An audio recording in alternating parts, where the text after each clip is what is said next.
नहमदुहु व नुसल्ली अला रसूलिहिल करीम अम्मा बाद। उम्मीद करता हूँ कि आप तमाम साथी खैर व आफियत से होंगे। दोस्तों, एक बहुत ही ज़्यादा अफसोसनाक ख़बर हमें मौसूल हुई कि मेवात के इलाके नू के अंदर, गुरुग्राम के अंदर एक मस्जिद है। उस मस्जिद के अंदर रात को 12 बजे के बाद तकरीबन 200 हिंदुत्व दहशतगर्द जुलूस की शक्ल में आते हैं और मस्जिद के अंदर जो 3 लोग मौजूद थे उनमें एक मस्जिद के इमाम थे, उनका नाम मौलवी साहब बताया जा रहा है,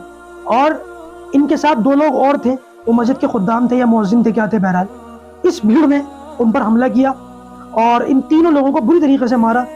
इन तीनों लोगों को हॉस्पिटल ले जाया गया, जिनमें से जो साद नाम के हाफिज साहब थे या मौलवी साहब थे, हॉस्पिटल के अंदर उनका इंतकाल हो गया, जिंदगी की बाजी हार गए। बाकी जो 2 लोग हैं अभी तक तो बहरहाल वो ठीक हैं, लेकिन उनकी हालत बहुत ज़्यादा नाजुक बताई जा रही है। दोस्तों, दरअसल इस इलाके में पिछले 2-3 दिनों से हालात बहुत ज़्यादा नासाज है, बहुत ज़्यादा दंगा फसाद की कैफियत है। इसी हालात की खराबी की वजह से मस्जिद के बाहर पुलिस के कुछ बंदे, कुछ अफसर भी वहाँ तैनात थे, लेकिन सवाल ये उठता है कि जब वहाँ पुलिस तैनात थी उसके बावजूद ये काम कैसे हो गया। तो इस सूरत के अंदर सबसे पहले तो हम अल्लाह तबारक व तआला से दुआ करते हैं कि जो इस हादसे का शिकार हो गए हैं, शहीद हो गए हैं, अल्लाह ताला उनकी मग़फ़िरत फरमाए, उनके दर्जात को बुलंद फरमाए। जो लोग ज़ख्मी हैं, अल्लाह ताला उनको जल्द अज जल्द सेहत और तंदुरुस्ती नसीब फरमाए। मैं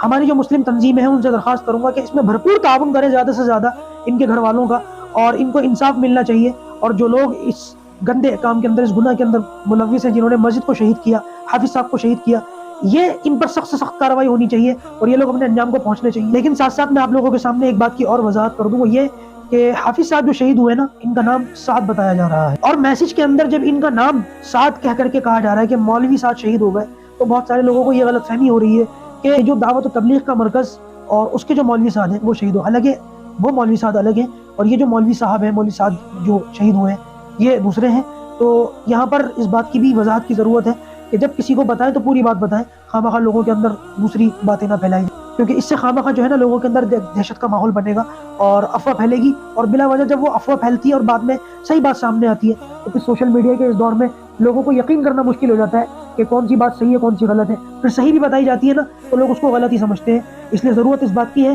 कि लोगों को जब बताएं तो पूरी बात बताएं, सही करके बताएं। लेकिन ये बहुत ज़्यादा अफसोस का मकाम है कि अल्लाह के घर को शहीद किया गया और 2-3 मुसलमानों को इस तरीके से निहत्ता उनको जला करके मारा गया, और इस तरीके से अल्लाह तबारक व तआला इन लोगों को इबरत का निशान बनाए, और परवरदिगार जो मौलवी साहब शहीद हुए हैं, अल्लाह तबारक व तआला उनके दर्जात को बुलंद फरमाए।